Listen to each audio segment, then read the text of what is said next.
شاعر کہتا ہے کہ کلمہ توحید ہے تیری شہادت اے حسین، تو نہ ہوتا تو نہ رہ جاتی صداقت اے حسین، اور تیری قربانی نے زندہ کر دیا اسلام کو، ہو رہی گا تا ابد تیری بدولت اے حسین۔ اور ملت اسلام کو ملتا ہے ایک درس حیات، کیسے بھولے ہم تیرا یوم شہادت اے حسین، اور حال میرا کچھ بھی ہو میرا عقیدہ ہے یہی، بخشوائے گی ہمیں تیری محبت حسین۔ حضرات، اللہ تبارک و تعالیٰ قرآن پاک میں ارشاد فرماتا ہے قُلْ لَا أَسْأَلُكُمْ عَلَيْهِ أَجْرًا إِلَّا الْمَوَدَّةَ فِي الْقُرْبَى۔ اے محبوب صلی اللہ علیہ وسلم آپ فرما دیں، اے میری امتیوں، میں تم سے کوئی بدلہ نہیں چاہتا مگر قرابت کی محبت۔ حضرات، اس آیت کریمہ کا مفہوم آپ کو اس وقت سمجھ میں آئے گا جب آپ شان نزول سمجھ لیں گے۔ یہ آیت کریمہ کب نازل ہوئی اور کیوں نازل ہوئی؟ جب میرے کریم آقا صلی اللہ علیہ وسلم مکے سے ہجرت کر کے مدینہ تشریف لے گئے، اور جب مدینہ پہنچے تو مدینے کے لوگ سرکار کی زیارت کے لیے آنے لگے، سرکار سے ملاقات کے لیے آنے لگے۔ جب انصار کے لوگ سرکار کی بارگاہ میں آئے، انہوں نے دیکھا کہ حضور کے پاس آمدنی کے ذرائع بہت کم ہیں اور خرچ بہت زیادہ ہے۔ انہوں نے آپس میں مشورہ کیا کہ نبی نے ہمیں قرآن دیا ہے، ایمان دیا ہے، ایک کام کرتے ہیں، ہم تھوڑا تھوڑا مال جمع کرتے ہیں، تھوڑا تھوڑا مال اکٹھا کرتے ہیں، اس کے بعد جب مال جمع ہو جائے گا تو سرکار کی بارگاہ میں پیش کریں گے۔ لوگوں نے ویسے ہی کیا کہ تھوڑا تھوڑا مال جمع کیا، تھوڑا تھوڑا مال اکٹھا کیا۔ جب مال بہت سارا جمع ہو گیا، وہ سرکار کی بارگاہ میں لے کر گئے، عرض کرتے ہیں یا رسول اللہ، یہ مختصر سا تحفہ ہم آپ کی بارگاہ میں لے کر آئے ہیں۔ میرے سرکار نے جب اس مال کو دیکھا، میرے سرکار نے فرمایا مجھے تم سے کوئی مال نہیں چاہیے، یہ جو مال ہے نا یہ تم واپس لے کے چلے جاؤ۔ جب سرکار نے اس مال کو منع کیا تو اللہ تبارک و تعالیٰ نے یہ قرآن کی آیت کریمہ نازل ہو گئی۔ قرآن میں رب فرماتا ہے قُلْ لَا أَسْأَلُكُمْ عَلَيْهِ أَجْرًا إِلَّا الْمَوَدَّةَ فِي الْقُرْبَى۔ اے محبوب صلی اللہ علیہ وسلم آپ فرما دیں، اے میرے امتیوں، اے میرا کلمہ پڑھنے والوں، میں نے جو تمہیں قرآن دیا ہے، میں نے جو تمہیں کفر کے اندھیرے سے نکال کر ایمان کا اجالا دیا ہے، میں اس کا بدلہ نہیں چاہتا، بلکہ یہ چاہتا ہوں کہ تم میرے اہل بیت سے محبت کرو، میرے اہل بیت سے پیار کرو۔ حضرات، پتا چلا کہ اہل بیت کا ذکر اللہ نے قرآن پاک میں فرما دیا، سبحان اللہ۔ اور اس کو یہ بھی کہہ سکتے ہیں کہ اللہ تبارک و تعالیٰ نے اہل بیت کے مرتبے کو قرآن میں بلند فرما دیا، سبحان اللہ۔ اور جسے اللہ تبارک و تعالیٰ بلند کر دے اسے کوئی نیچا نہیں کر سکتا، جسے اللہ تبارک و تعالیٰ افضل و اعلیٰ کر دے اسے کوئی نیچا نہیں کر سکتا، اس لیے کہ افضل ہے کل جہاں میں گھرانہ حسین کا، نبیوں کا تاجدار ہے نانا حسین کا، اور ایک پل کی تھی جہاں میں حکومت یزید کی، صدیہ حسین کی ہے زمانہ حسین کا، صدیہ حسین کی ہے زمانہ حسین کا۔ حضرات، ہم اہل بیت کا ذکر کرنے کے لیے آئے ہیں، نبی کے نواسوں کا ذکر کرنے کے لیے آئے ہیں، علی کے بیٹوں کا ذکر کرنے کے لیے آئے ہیں۔ اور علی کے لیے تو میرے سرکار فرماتے ہیں علی جو تجھ سے پیار کرے وہ کبھی منافق نہیں ہو سکتا، اور جو تجھ سے بغض رکھے وہ کبھی مومن نہیں ہو سکتا، اس لیے کہ علی کا ذکر مسلمان کو مزہ دیتا ہے، کان بگڑے کان بنا دیتا ہے، ان کے منکر کے لیے آگ ضروری تو نہیں، بغض حیدر بھی کلیجوں کو جلا دیتا ہے۔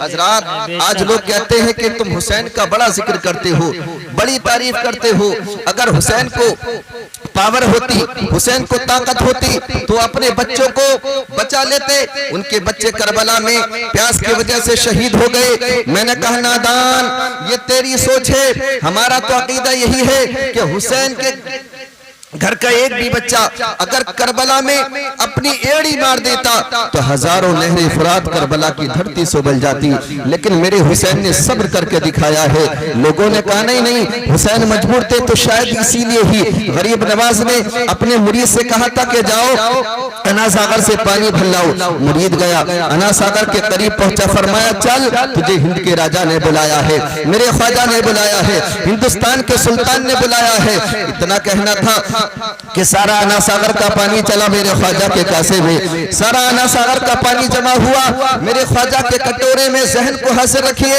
اگر میرے غریب نواز دعا فرما دیتے تو اللہ تبارک و تعالی بارش کا نزول فرما دیتا، لیکن ان لوگوں کو دکھانا تھا اے ظالموں دیکھ لو جب حسین کے پوتے کا یہ عالم ہے پھر حسین اعظم کا عالم کیا ہوگا۔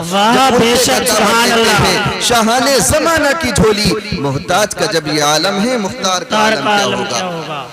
حضرات لوگ کہتے ہیں حسین مجبور تھے، میں نے کہا یہ تمہارا عقیدہ ہے، ہمارا تو عقیدہ یہی ہے کہ بن گیا شومی قسمت کا تماشا پانی، خود کو آدھا میں گھرا دیکھ کے رویا پانی، کون کہتا ہے کہ پانی کو ترستے تھے حسین، ہاں یوں کہیے لبِ شبیر کو بے شک حق ہے، سبحان اللہ۔ سرکار کی حدیث سنو، مشکات شریف جلد ثانی صفحہ نمبر 570 کی حدیث پاک ہے۔ حضرت اسامہ ابن زید رضی اللہ تعالیٰ عنہ سرکار کی بارگاہ میں حاضر ہوئے۔ حضرت اسامہ سے کسی نے پوچھا تھا کیوں آئے؟ کہا سرکار کی بارگاہ میں کسی کام سے آیا تھا۔ حضرت اسامہ کہتے ہیں میں سرکار کے دروازے پہ پہنچا، دروازہ کھٹکھٹایا، اندر سے آواز آئی کون؟ کہا یا رسول اللہ اسامہ آیا ہے۔ حضرت اسامہ کہتے ہیں کہ سرکار نے دروازہ کھولا، جیسے ہی سرکار نے دروازہ کھولا سرکار چادر اوڑے ہوئے تھے۔ میں نے کیا دیکھا کہ سرکار نے اپنی چادر میں کچھ چھپا رکھا ہے، لیکن میں حیرت میں پڑ گیا، محسوس نہیں ہو پا رہا کہ سرکار نے چادر میں کیا چھپا رکھا ہے۔ حضرت اسامہ کہتے ہیں میں نے سوچا جب میرا کام پورا ہو جائے گا، مکمل ہو جائے گا، اس کے بعد پوچھوں گا یا رسول اللہ آپ نے اپنی چادر میں کیا چھپا رکھا ہے۔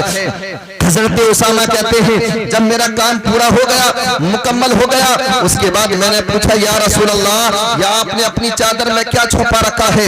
حضرت اسامہ کہتے ہیں جیسے ہی میں نے اتنا کہا نا سرکار نے اپنی چادر کو ہٹا دیا، تو میں نے کیا دیکھا، ایک طرف حسن مسکرا رہے تھے، دوسری طرف حسین مسکرا رہے تھے۔ سبحان اللہ سبحان اللہ۔ حضرت اسامہ کہتے ہیں میں حیرت میں پڑ گیا کہ سرکار نے دونوں نواسوں کو اتنے پیارے انداز میں کیسے چھپا لیا۔ تو اعلیٰ حضرت فرماتے ہیں نور کا معاملہ ہے، نور کا کہ تیری نسل پاک میں ہے بچہ بچہ نور کا، تو ہے عین نور تیرا سب گھرانہ نور کا۔ حضرت اسامہ کہتے ہیں جب میں جانے لگا تو میرے سرکار نے فرمایا اسامہ اگر تم نے بات چھیڑ ہی دی ہے تو پوری سن کے جاؤ۔ میرے سرکار فرماتے ہیں حاضانی ابنایا و ابن ابنتی، یہ دونوں میرے بیٹے ہیں اور میری بیٹی کے بیٹے ہیں۔ میرے سرکار دعا فرما رہے ہیں اللہم انی احبہما فاحبہما واحب من یحبہما، یا اللہ میں ان دونوں سے بڑی محبت کرتا ہوں، بڑا پیار کرتا ہوں، تو بھی ان سے محبت فرما اور ان سے بھی محبت فرما جو میرے نواسوں سے محبت کرتے ہیں۔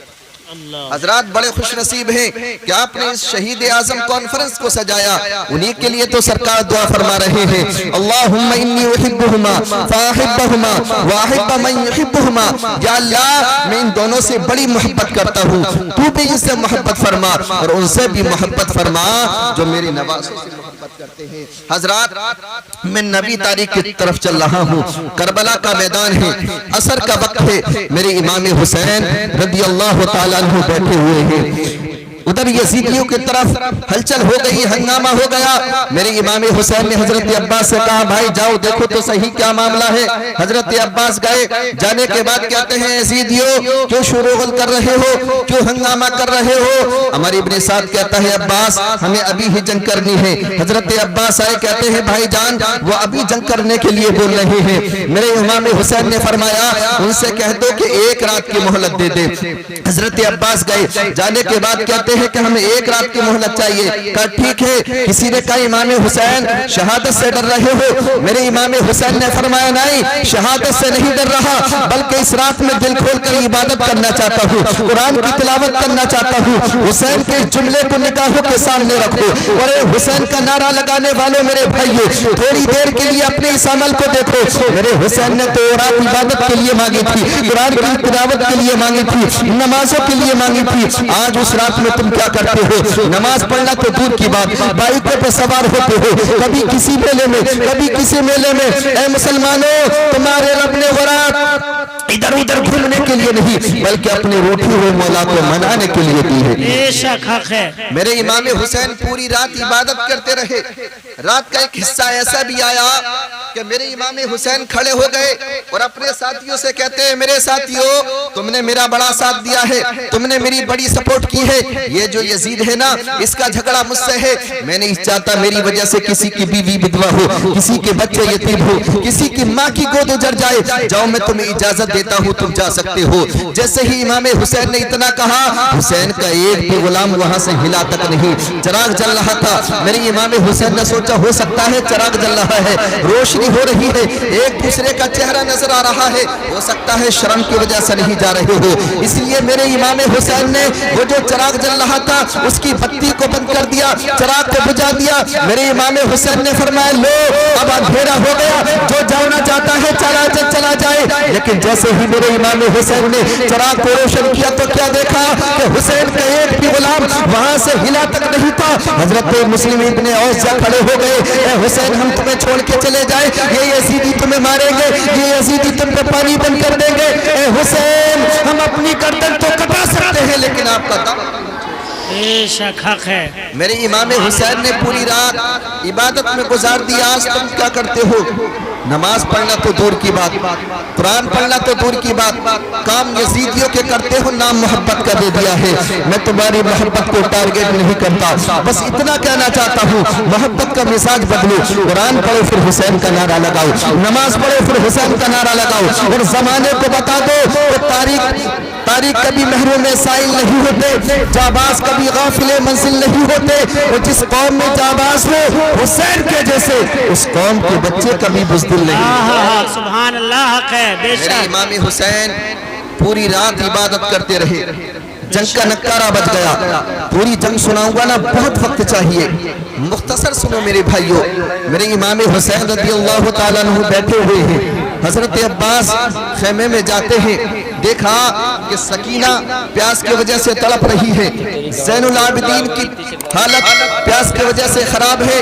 حضرت عباس آئے, کہتے ہیں بھائی جان مجھے فرات پہ جانے کی اجازت دے دے تاکہ میں تھوڑا سا پانی لے آؤں. میرے امام حسین نے کہا بھائی میں تمہیں اجازت نہیں دے سکتا, اس لیے کہ یہ ظالم تمہیں پانی نہیں دیں گے. حضرت عباس کہتے ہیں بھائی مجھے ان بچوں کا پیاسا تڑپنا دیکھا نہیں جاتا. میرے امام حسین نے جب اتنا سنا نا, غازی عباس کو اجازت دے دی. غازی عباس نے ایک ہاتھ میں مشکیزہ لیا, ایک ہاتھ میں تلوار لی, اور گھوڑے پہ سوار ہوئے جانے لگے. میرے امام حسین نے کہا تھا غازی یہ تلوار کہاں لے کے جا رہے ہو؟ کہ بھائی آپ کو معلوم ہے نا میں پانی لینے کے لیے جا رہا ہوں, 22,000 کا پہرا ہے, ایسے ہی تھوڑے دے دیں گے پانی. میرے امام حسین نے فرمایا غازی تلوار مت چلا دینا, اگر تم نے آج تلوار چلا دی جب تاریخ لکھی جائے گی مورخ لکھے گا کہ علی کے بیٹے پانی کے لیے لڑتے لڑتے شہید ہو گئے. ہم یہاں تلوار چلانے نہیں بلکہ ہم یہاں صبر دکھانے کے لیے آئے ہیں. غازی عباس نے مشکیزہ لیا ہے, گھوڑے پر سوار ہوئے اور نہر فرات پہ پہنچ جاتے ہیں. مشکیزے میں پانی بھرا, پانی بھرنے کے بعد آپ کو بھی پیاس لگی تھی, آپ نے سوچا لاؤ تھوڑا سا پانی میں بھی پی لوں. آپ نے اس پانی کو ہاتھ میں لیا, ہونٹوں کے قریب ہی لے گئے کہ سکینہ کی یاد آ گئی, زین العابدین کی یاد آ گئی. آپ نے اس پانی کو وہیں پہ چھوڑ دیا. آپ کا گھوڑا بھی پیاسا تھا, آپ نے سوچا کم سے کم لاؤ گھوڑے کو تو پانی پلا دوں. تاریخ میں آتا ہے کہ غازی عباس نے بہت کوشش کی لیکن گھوڑا بھی سر ہلا ہلا کے منع کر رہا ہے. یار وہ جانور ہے جانور, پھر بھی حسین کے گھر والوں سے کتنی محبت کرتا ہے, لیکن وہ کیسے جانور ہے جو حسین کو باغی کہتے ہیں, حسین کو برا بلا کہتے ہیں. میں کہتا ہوں یار تمہیں یزید کا ساتھ مبارک, ہمیں حسین کا ساتھ مبارک. دیکھو واقعہ کربلا سے پہلے یزید نام کے 400 تھے. کتنے؟ 400 تھے, اور حسین نام کے صرف ایک, وہ بھی نبی کے نواسے. واقعہ کربلا کے بعد بات تعداد بڑھنی چاہیے تھی نا, لیکن آپ پوری دنیا میں گھوم کے دیکھ لو ایک بھی یزید نام کا نہیں ملے گا. اور حسین نام کے سبحان اللہ, کوئی محمد حسین ہے, کوئی علی حسین ہے, پوری دنیا میں حسین ہی حسین ہے. اور اٹھا کے دیکھ لو تاریخ تم زمانے کی, بغیر علم کے سروری نہیں ملتی. حسین نامی محلے بہت سے ملتے ہیں, یزید نام کی کوئی گلی نہیں. بے شک حق ہے. سبحان اللہ. عباس نے مشکیزہ بھرا گھوڑے پر سوار ہوئے اور خیمے کی طرف بڑھنے لگتے ہیں۔ آپ سوچ رہے ہیں کسی بھی طریقے سے یہ پانی خیمے میں پہنچ جائے۔ جیسے ہی عمر ابن سعد نے اتنا دیکھا کہ غازی عباس نے مشکیزے میں پانی بھر لیا، اب یہ جانے لگے، اس نے اپنی فوج سے کہا تھا کہ غازی عباس پانی لے جانے نہ پائیں، اگر یہ پانی لے گئے اور خیمے میں پانی پہنچ گیا، حسین کے ایک بیٹے نے اگر پانی پی لیا تو ایک علی اکبر ہی کافی ہوگا پوری یزیدیت کو مٹانے کے لیے، اس لیے انہیں پانی لے جانے نہ دیا جائے۔ ظالموں نے چاروں طرف سے گھیر لیا، کوئی تیر مار رہا ہے، کوئی تلوار مار رہا ہے۔ ایک ظالم نے ایسا وار کیا کہ آپ کا بازو کٹ گیا، اللہ اکبر، آپ نے اس مشکیزے کو دوسرے بازو میں لے لیا۔ کچھ دیر کے بعد ایک بار ایسا کیا، آپ کا دوسرا بازو بھی کٹ گیا، آپ نے اس مشکیزے کی تنی کو دانتوں میں دبا لیا۔ آپ سوچ رہے ہیں کسی بھی طریقے سے پانی خیمے میں پہنچ جائے، مگر یار قدرت کو کچھ اور ہی منظور تھا۔ ایک ظالم نے ایسا تیر مارا کہ سیدھا مشکیزے میں آ کے لگا اور پانی سارا زمین پہ آ کے گر گیا۔